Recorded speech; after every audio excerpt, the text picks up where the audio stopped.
So today we're going to be looking at recovery language. The name of this presentation is Sticks and Stones, Why Language Matters. My name is David Stoecker. I am a licensed clinical social worker, a certified peer specialist, and a person in long-term recovery. What that means for me is I haven't used alcohol or other drugs since January 31st of 2009. And because of that, today I get to make a positive impact in my community. Recovery language has always been really important to me, and I hope if it's not, that it becomes important to you. Basically, what recovery language allows us to do is stop using labeling unhealthy verbiage and start using language that defines who we are today as we're making healthier choices instead of the person who we used to be back when we made unhealthy choices. So why does language matter? I would say it matters for a few reasons. I have a bachelor's in sociology, which I always say is a great degree to have if you want to do retail management.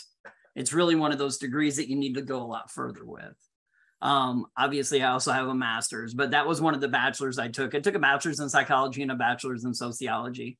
I did the bachelor in psychology because I wanted to understand myself and the diagnoses that I had better. And then I wanted to take sociology so I could get a better understanding of the community I lived in and what we could do maybe to make a healthier community. So in sociology, though, I learned about a couple different people. One of those people was Charles Cooley, and he is the guy who came up with the looking glass self. And basically with the looking glass self, he said that we imagine how we must appear to other people, right? We imagine and react to what we feel their judgment of our appearance must be. So we actually develop ourself through the judgment of others. Kind of in other words, hello, I am what you label me.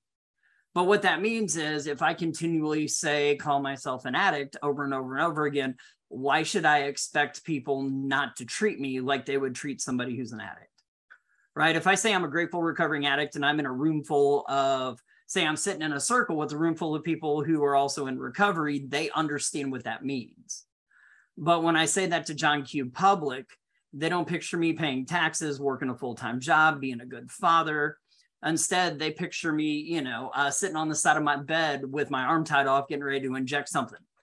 If I say I'm a grateful recovering alcoholic, all I'm doing is describing the alcoholic, because grateful and recovering are actually adjectives. And the main subject of that word is alcoholic. So why would I be surprised when somebody doesn't picture me as a person in recovery, but instead sees me, passed out in an alley with a bottle of Ripple between my legs? Now, with the self-fulfilling prophecy, we had this guy, his name is Robert Merton. He's another sociologist. And he said that we create our own futures, right? Basically, if I have a strongly held belief, a word that I use over and over again, and I say it over and over and over again, it may sufficiently influence people so that they treat me like what they hear me saying that I am. Kind of like I can only say I'm worthless enough times before eventually people are like, well, don't call David. He's kind of worthless. He's not going to be able to help you do that. The Law of Attraction, on the other hand, is a book. They've also made some really cheesy movies about it, I think. But basically, the book itself is actually a pretty good book. And it says that we should focus on positive thoughts and saying positive things, because when I put out positive, I get positive back. When I put out negative, I get negative back. I always say there's a really easy way that we can test this, like a science experiment you can do at home, right? Basically, go to a mall and walk from one end of the mall to the other and just mean mug everybody that you walk by and count the number of people that smile. And then turn around and walk back in the opposite direction and make eye contact and smile at everybody that you walk by and see which way you get more smiles. I guarantee you're going to get more smiles when you're smiling than when you're mean mugging, right? So when we put out that positive, positive comes back to us from other people. So if I'm consistently referring to myself, labeling myself with pejorative terms, I'm probably going to have people treat me like I'm a full-time knucklehead. So there's a guy, if you haven't heard of him, a lot of us consider him kind of the godfather of the recovery movement. He is like the recovery movement's historian.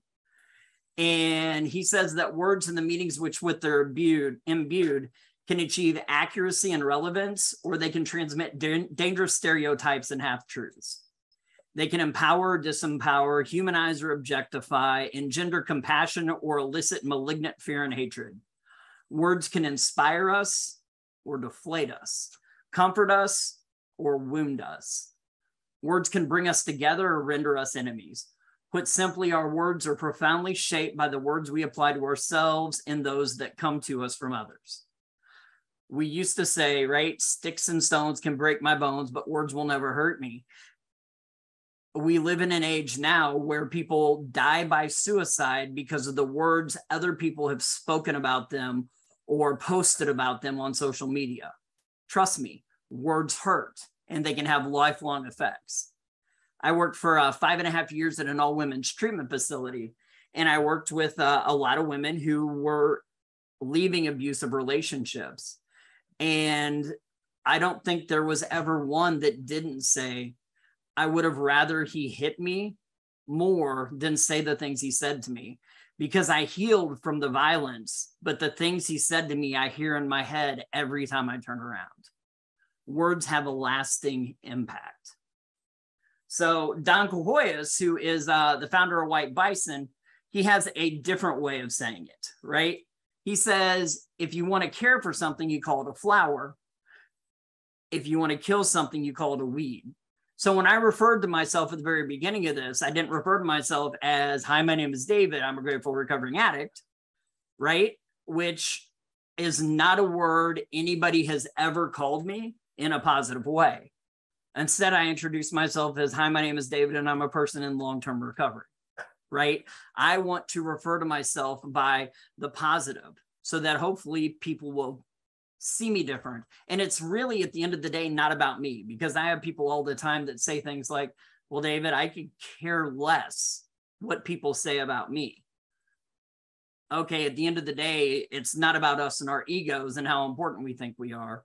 It's about trying to destigmatize the behavioral healthcare system so that it's easier for the people after us to ask for help, so that they're not filled with shame whenever they have to ask for help. There's a lady, her name is Joan Blasquez. She's a doctor, and she says the way we speak or write about someone greatly influences the images and attitudes we form about them, leaving behind a positive or negative impression for others. Is the way that we talk about ourselves and people with behavioral health leaving a positive or a negative impression with other people? And here in a little bit, we'll actually talk about an experiment or two that was done with large groups of people to see, and it will kind of show the bias that comes based on the language we use. You know, basically, we are sitting here we are a group of people, and we're basically battling stigma every time we turn around, right? You know, we don't refer to somebody who has diabetes as a sugar abuser. But yet, whenever we talk about people with substance use addiction, substance use disorders, we definitely see that stigma, right? In fact, the way we talk about it helps ensure that addiction and the power to overcome it remains solely upon the person who has that, instead of saying, hey, you know what, maybe this person needs some help. So the media does a great job of ensuring stigma is alive and well. They used to say what? If it bleeds, it leads. Media loves to sensationalize. I want to make sure you tune into my news story instead of tuning into one of the other stations' news stories. And I want to make sure that you're reading my newspaper and my magazine, not somebody else's. So in order for me to do that, I'm going to make sure that you tune in. In order to do that, I'm going to use those big bad words, those pejorative words, to get you to lead in. I had a friend, he had, his name's Chad Sabora. A lot of you may know him, but he was in St. Louis and he was in recovery, and he was giving out naloxone to people for free before it was fully legal in the state of Missouri. We were still working on that legislation. And like I said, he's in recovery, but the story that they ran about him in the paper, the headline was Junkie Crusader Saving Lives. Didn't talk about the fact that he was in recovery. It sat there and it blurted out that big one. I know I've seen a lot of, not a lot, because unfortunately we don't have a lot of good coverage. Let me rephrase that. Almost every time I see a news story that's about somebody in recovery, at one point or another, they either show cops raiding a house and then the spread that they got out of the house, or they show like a spoon over a lighter, or a spoon with a syringe, or somebody with their arm tied off. Even if the focus is on recovery, they still show that negative image to try to sensationalize the story. Basically, the press has a huge impact on what our communities make policy about, what our communities' attitudes are, and what our communities actually know about people with behavioral health issues. That's why seldom do we see stories done about people in long-term recovery making a difference. And like I said, even when they are, there's always a negative slant to them. So why? You know, we talked about that, right? We talked about why, but the truth is we're living with stigma. You know, former U.S. Surgeon General Vivek Murthy said, for far too many people living with addiction, they feel that they're living with stigma. Many people see addiction still as a character flaw or a bad choice. They don't recognize that addiction is in fact a chronic disease of the brain. If we shift that cultural perception of addiction, it'll make it easier for people to get help. So our media can actually play a huge role in getting that out there, but instead they continue to show the negative side of it. You know, what we know is not everybody that uses has an issue. In fact, not everybody with a substance use misuse issue appears to have a severe chronic disorder. In fact, they say only about a quarter to half of the people that misuse substances will develop that severe chronic disorder. But once we have it, there's a lot of things that go with it, right? There's multiple pathways to recovery. And that's the part that we need to get out there too, because the truth is no matter how severe or chronic something is, it can always be manageable and reversible. Sometimes it takes long-term treatment. Sometimes it takes continued monitoring and support. Sometimes we have people, they call it natural or spontaneous recovery because they have enough recovery capital in their life that they don't need those things. But we need to get it out of people's minds that it just happens to those people, or those people that they're not strong enough. They weren't raised right. Because if you look around, addiction impacts everybody, right? It doesn't matter if you're white, black, if you're driving a Lamborghini or walking around on your Lamborghinis, everybody is impacted by a substance use disorder in one way or another. I think you'd be hard pressed not to find somebody you'd be hard pressed to find somebody who could say, yeah, I don't know anybody that's ever struggled or had a problem with drug or alcohol use. So I like this quote by Yehuda Berg. Words are singularly, in fact, if we were in person, I'd have somebody else read it so that you wouldn't have to hear me over and over and over again. But unfortunately, here we are. Words are singularly the most powerful force available to humanity.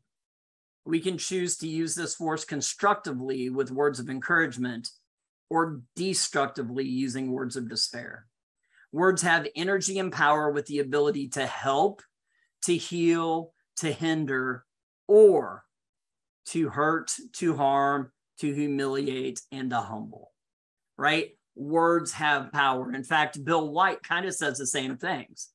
except he talks about the definitions that go with those words.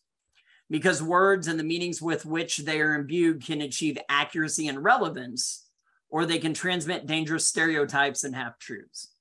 They can empower, has a list too, right? They can empower or disempower, humanize or objectify, engender compassion or elicit malignant fear and hatred. Words can inspire us or deflate us, comfort us or wound us. They can bring us together or render us enemies. Put simply, our lives are profoundly shaped by the words we apply to ourselves and those that come to us from others. So we need to be aware of that, right? We need to be aware that words have power, right? Because words can create change, positive, negative, healthy, unhealthy. Words can even heal. There's something, it's called the Legacy Project, and it asks you to think of these 4 words. I have a dream. The moment they enter your mind, you know who said them and you know why he said them. They're a call to action and a call to find the best part of ourselves. In fact, those words are part of history. While the person who originally spoke them may have been silenced, the words live on with the capacity to change the world through all those who embrace them. So think of these words. Thank you. I'm sorry. I love you. You can do this. Those words matter too. So not only do the words I use matter, but also the words of the people that I work with and around matter as well. I worked with a girl in treatment court, and when she graduated, she stood up in front and she said, I really just want to thank one person. She said, I want to thank my counselor because he's the only person that really inspired me through this. She said, because he told me you never have to use again. She's like, everybody else told me I was just going to be just like my mom because everybody knew my mom. Everybody told me that this was going to be such a hard battle. Everybody told me that relapse is part of the program. But he said, you know what? You don't ever have to use again. You can do this. And in her case, it made all the difference. So how does the words that we use impact people? What can we do to use healthy words and healthy terms? So let's look at what recovery language is. First off, recovery language is respectful. It's showing respect to somebody, not labeling somebody. Recovery language is non-judgmental, which means I am sitting there and speaking in a way that doesn't put that labeling on somebody. Recovery language is clear and understandable. So I'm not going to use jargon. I'm not going to throw in a bunch of confusing data. I'm not going to speculate about things. I'm going to talk about what is, not what might be. Recovery language also carries a sense of commitment, hope, and presenting the potential for opportunity. And finally, recovery language is strengths-based. So historically, people with alcohol and other drug problems have had wars declared against them and have been subjected to invasive and unconscionable acts, such as mandatory sterilization laws, because our culture defined them as less than human and depicted them as both dangerous and hopeless. Once an addict, always an addict, right? We need new language that's hope-infused, recovery-focused, and family-centered. Let's think about 2 words really quick: victim and survivor. Raise your hand if you'd rather be a survivor. Yeah, that doesn't work nearly as well when we're doing this virtually. Raise your hand if you'd rather be a victim.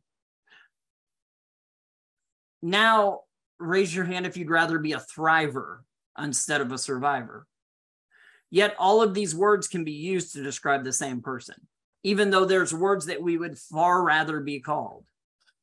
So if words matter, do we have some more examples of how they matter? Well, of course we do. We have lists of things that we should say and not say, right?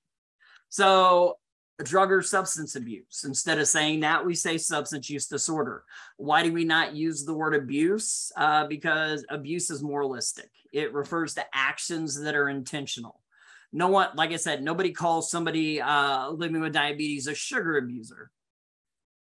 And also, I don't think I've ever abused a substance. I mean, I might have abused everybody in my life, but I treated that substance with the utmost care and respect.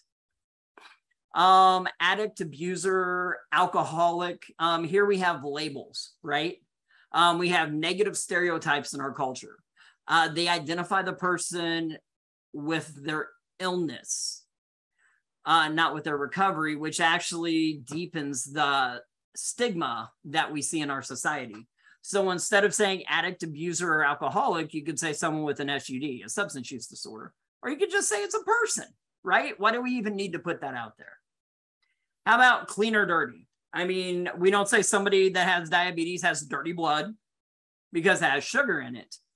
The term clean is used to reference sobriety. But if somebody who is not abstinent is using, then by proxy, that makes that person dirty, right? The truth is, I'm only clean for about 30 seconds after I get out of the shower in the morning. The rest of my day, I'm in long-term recovery, because clean just means abstinent. And hopefully, if you're a person that's no longer misusing substances, being abstinent isn't your goal. Now, I know when you hear that, you think, well, why wouldn't abstinence be my goal? Because your goal should be to improve your entire life. I know people that are actively using that have better recovery than some of the people I know that have been abstinent for 10 or 20 years. Recovery isn't about just not using. In fact, you can use and still take steps into recovery, especially if we base that on the SAMHSA word, but that's probably a completely different discussion, right? So basically, when I say that there's different ways of recovery based on the way that SAMHSA defines it, SAMHSA says that recovery is a process of change through which individuals improve their health and wellness, live a self-directed life, and strive to reach their full potential. I would argue that somebody who has been sharing and reusing syringes that starts not sharing syringes and starts using new points is in recovery from that habit that they had before. Because are they improving their health and wellness when they don't share syringes or reuse syringes? Absolutely. It reduces their chance of contracting HIV, Hep C from somebody else, or if they already have it, giving it to somebody else. And not sharing and not reusing also reduces the chance of sepsis and other bloodborne infections that they may get. Is that self-directed? It's absolutely self-directed. It is extremely self-directed, because not many people would encourage somebody who is still using. And finally, will it improve their health and wellness? I would imagine not contracting HIV or Hep C would hugely be a boon to my health and wellness. So if we look at recovery that way, based on the SAMHSA definition, we're going to see that it's not about abstinence. It's about making positive changes in our life. In fact, that's kind of the definition of harm reduction, which there's a couple different sessions that were at the live Real Voices, Real Choices this year on harm reduction. But that's one of the truest, purest definitions of harm reduction is any positive change. Next, we have a recovering addict alcoholic. Once again, we're using pejorative language to describe someone. When I say I'm a grateful recovering addict, the main subject of that sentence is addict. Grateful and recovering are just adjectives that I'm using to describe the addict. So do we say I'm like if somebody used to be unhoused, are they like, I'm a gratefully homeless person living in an apartment? If somebody used to be employed, do they say I'm a gratefully unemployed employed guy? No, because that sounds ridiculous, right?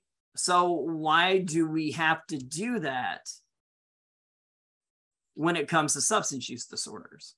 Why not just refer to yourself as a person or a person in long-term recovery if you want people to know that you had a substance use disorder? Instead of, why not refer to yourself by the healthy choices you're making today instead of going back to the unhealthy choices that you used to make? And I know there's those people out there that are like, well, you might forget where you've been. I don't know about you. I was out there for 24 years and I will never forget the misery, the pain I inflicted on myself, the pain I inflicted on other people, the self-hatred that I shared, the anger I had for I can never forget that. It doesn't, me labeling myself negatively does not make that any better. And me labeling myself by the healthier choices I'm making today doesn't mean that instantly I'm going to be like, oh, wow. I mean, I had a substance use disorder. I didn't even know that, right? We'll never forget where we came from, but I'm going to use better language because I want to improve the system for the people who are still out there so that it's easier for them to come ask for help, so that they don't have to walk around with so much hate and shame and self-hatred. Self-help group. That self-help group, now people are like, well, I do go to a self-help group, but self-help in a way kind of says that people with a problem are supposed to help themselves get better. And this kind of sets us a false expectation, right? A lot of people need the support of others to sustain the difficult work of recovery. But this kind of lends that people need to pull themselves up by their bootstraps type of philosophy some people have when it comes to addiction. Not that that may not work for some people, but that will not work for everybody because there's multiple pathways to recovery. So here, once again, they recommend saying something like, I go to a recovery support or a mutual support group, because it's not about me helping myself. It's about the collective and us getting stronger and better together. Recovery language, number 6, relapse prevention. I don't work relapse prevention plans with people as a therapist. I work recovery enhancement plans. It's one of the reasons I fell in love with WRAP, the Wellness Recovery Action Plan, when I was first introduced to it, because I was like, that's kind of what I've been trying to do, just it's better, right? But I didn't want to sit there and talk about, be like that person at a meeting that's like, well, while you're in here doing push-ups, your addictions, while you're in this meeting, your addiction's outside doing push-ups in the parking lot. But yeah, my recovery's doing push-ups right now too. So I don't want people to live in fear of a recurrence of use. Instead, I want people to add positive, healthy, fun things to their life until eventually I don't have time for all of the unhealthy things I used to do because my life's so full. So instead of saying you shouldn't be around these people, you shouldn't go to these places, you shouldn't be doing these things, we're going to say, hey, here's the people who are the people you should be around? What are things you could be doing? Where are places you could be going? And focus on doing the healthy things and being around healthy people, having fun, instead of focusing on the takeaways. Because then some people get to a point where they're like, I had more fun and had a lot more stuff to do back then than I do now.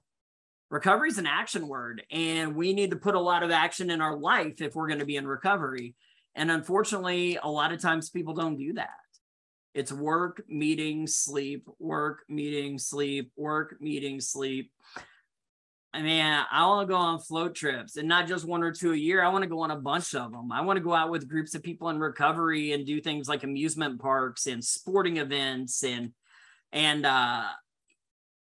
movie nights and game nights and sober karaoke. And what can we do to have fun, right? What's something you used to like to do? Let's see if we can find you a group of people that aren't getting jacked up to do it with, right?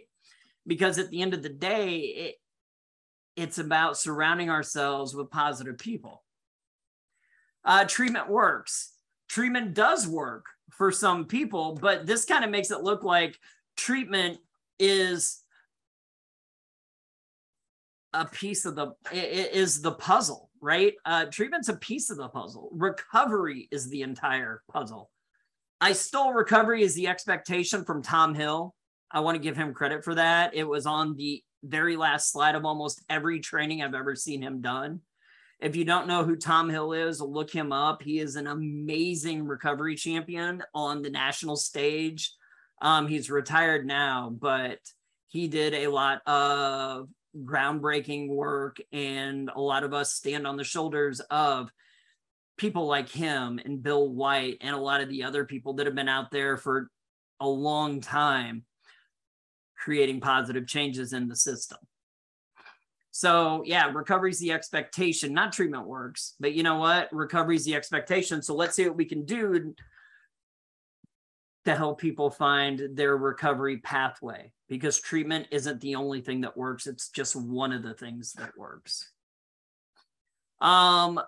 Medication-assisted treatment. I don't tell people I have 12-step assisted recovery or Jesus-assisted recovery. So why would we continue to marginalize people who are prescribed medication, right? Medicated-assisted treatment, no. People are prescribed psychopharmacology. People are getting medications as part of their treatment, right? A lot of times people refer to Bupe, which would be like Subutex, Sublocade, Suboxone, and Methadone as replacements, which kind of worsens this mistaken notion a lot of people have that these medications are simply a way to substitute a legal drug for an illicit one. Taking a medication to manage an illness is kind of the hallmark of chronic disease treatment. Individuals take medication to successfully treat addictions. They may become physically dependent, kind of like someone who is taking insulin for diabetes might require a daily shot to be able to function normally. Both of those people are going to get sick if they stop taking their medication. But someone on methadone is no more addicted than any person who relies on a daily prescription to keep a chronic disease under good control. In fact, this term may actually create a double standard for substance use disorder treatment, as no other medications used to treat other health conditions are referred to as assisted treatment. So here I want to talk really quick about the difference between addiction and dependence. I try to get this in about any chance that I get, because a lot of people do not understand the difference. So I am dependent on caffeine. I wake up in the morning, I drink Death Wish coffee, which is like a 4 gazillion, okay, it's like 450 milligrams of caffeine. So I drink a cup of Death Wish coffee first thing in the morning, and then I sprinkle in other caffeine throughout the day. Now, if I don't have caffeine, by about noon, 1 o'clock, I start to get a migraine. I'm sluggish. I'm kind of lethargic. And those are all because my body is detoxifying because it hasn't had the caffeine that it's dependent on. I'm not running into Starbucks with a mask and a gun. Okay, maybe a mask now, but not a gun. Like, give me all your coffee beans, right? That's kind of one of the bellwethers, one of the big shining pieces of an addiction is negative consequences and continuing to use anyway. I would argue a lot of us that are watching this right now are probably dependent on caffeine, on sugar, on maybe a different medication we're taking that we don't consider one of those really, really bad ones. The truth is there's really not bad drugs. There's people that misuse drugs, right? Aspirin kills a lot of people every year, but we don't argue we should take it off the shelf. But some people, 1,000's too many. And I mean, 1 is too many and 1,000's never enough, right? If 1 aspirin will cure their headache, they're going to take 10. And sometimes they have liver failure and they die because of the aspirin that they're taking. I mean, you can even drink enough water to kill yourself. So with my coffee, though, I don't have people that are like, you know, David, we really like it when you're around. But if you've been drinking that coffee, we'd rather you not come to the house. Hey, David, we don't want you around our kids as long as you're drinking that coffee.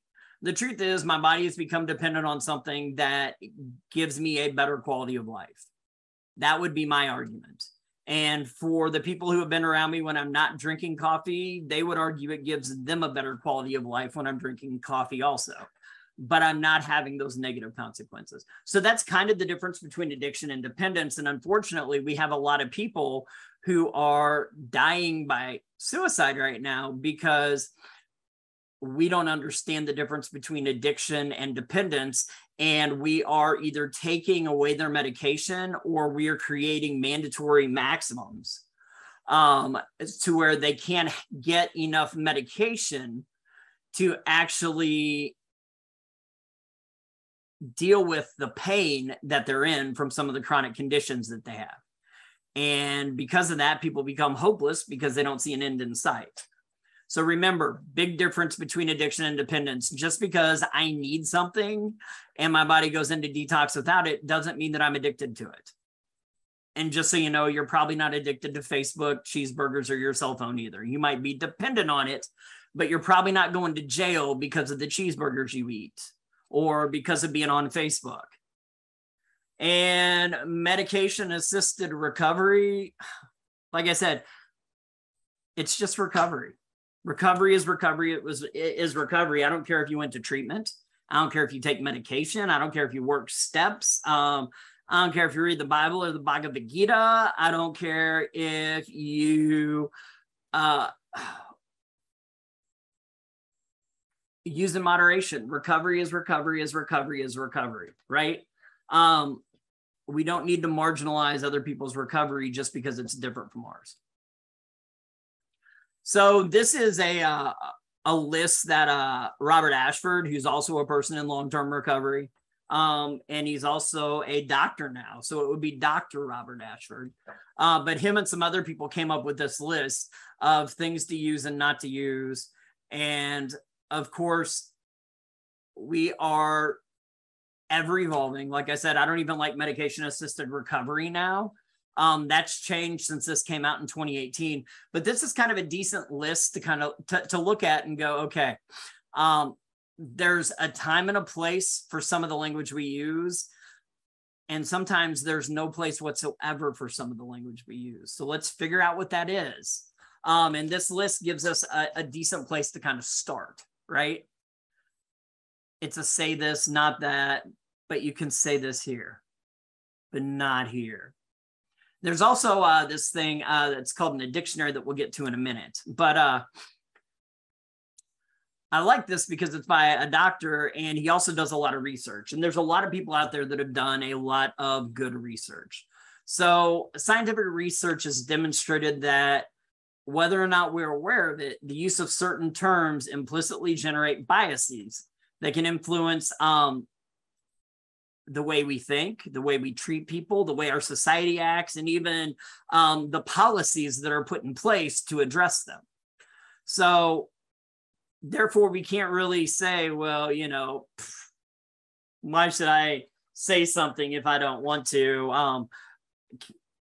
I don't care what are the words we use, snowflakes, and oh, you're just trying to be politically correct, and I don't know, people on each side of the aisle call themselves different names, but the truth is we can't just say that this doesn't matter, especially since we live in a country that every year is seeing new records for deaths from substance use disorders, right? So that was kind of weakly worded from a study by Kelly, Seitz, and Wakeman. But basically, the authors concluded that consistent use of agreed upon terminology will aid precise and unambiguous clinical and scientific communication that will help reduce stigmatizing and discriminatory public health and social policies. So we had one study where clinicians were attending a conference. And I believe they were about 65% had a PhD. It was like 75% had a PhD or master's degree. And these were all people that worked in the addiction and mental health field. And they asked them to complete a survey. And in that survey, there was a short paragraph describing an individual. In one of the vignettes, half of them it described him as a substance abuser. And in the other half described him as having a substance use disorder. So the vignette described Mr. Williams, who was having difficulty complying with a court-ordered substance-related treatment protocol. And the wording was identical except for the one change that we talked about. Half of them substance abuser, the other half substance use disorder, right? They were asked to read the paragraph and then answer a number of questions that assessed whether he ought to receive more punitive or therapeutic measures, whether or not he was a social threat, and whether he was more to blame for his failure to comply. Those receiving the abuser paragraph were significantly more likely to agree that Mr. Williams should be punished and was more to blame for his condition and failure to comply with the treatment protocol. So this study, and again, 63% female, 81% white, 65% doctoral level clinicians, when exposed to the abuser label, produced a reliably different and more punitive and blaming attitude towards the same person. The words we use matter. The dictionary, like I said, you can look it up. There is a website for it. I just have it on the word abuser. So it's going to give you a definition. It's going to tell you whether or not this is a word that may elicit stigma. And it will tell you why it elicits that stigma. And also say, hey, instead of using this, why don't you use this instead? So Michael Botticelli, he was the director of the White House Office of National Drug Control Policy. So he was the United States drug czar, said, by using accurate, non-stigmatizing language, we can help break the stigma surrounding this disease so people can more easily access treatment, reach recovery, and live healthier lives. That's what this is all about. It's not about you. It's about making it easier for the people that come after us. It's about making it less stigmatizing. It's about making it less shameful. It's about getting out there that recovery isn't just possible, it's amazing. And there's never a time where somebody is too far out there to come back, right? It's not just giving hope to the people who have substance use disorders. Recovery language is about giving hope to their families so that they don't give up, giving hope to their friends, reaching people, employers, people who hire people like me and you so that they give us chances. I don't know how many chances I'm going to give to somebody who calls themselves an addict or a junkie or an alcoholic or a felon all the time, right? It's about that, and not so much about you, but about the people that come after. I don't remember where I was when I saw the bronze that had this inscription, but I will leave you with the inscription. It said, "Great people plant seeds for trees they will never stand in the shade of." And that's what recovery language is. And that's what us advocating for recovery language is us planting those seeds that we may never get to eat the fruit of. But God, I hope maybe our kids or grandkids, our nieces, our nephews, maybe they get to benefit from the labor of language that we advocate for today. Thank you very much.